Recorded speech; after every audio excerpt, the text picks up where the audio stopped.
Бајколент. Аудио бајки. Нефатливиот Зоки-Поки. Го бараат Зоки во собата, го нема.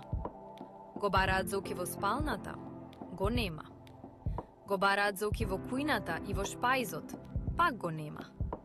Го бараат Зоки по скалите, пред зградата, на балконот, на долниот кат во станот на неговата пријателка Лидија, а него го нема и го нема.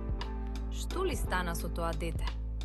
Сите викаат по Зоки-Поки, а Зоки-Поки од никаде не се јавува. Ах, какво дете! Но никој не го помислува она вистинското. Зашто, додека го бараат во кујната, Зоки се наоѓа во спалната.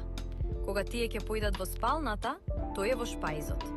Кога ќе насирнат во шпајзот, тој е на балконот. Кога ќе дојдат на балконот, тој е кај Лидија. Кога ќе дојдат кај Лидија, тој е веќе пред зградата.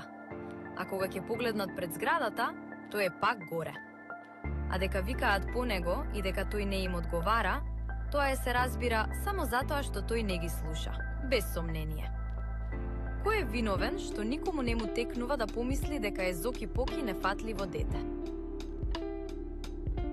Ако ти се допадна бајката, притисни лайк, шер и сабскрајб. Се гледаме во следната бајка.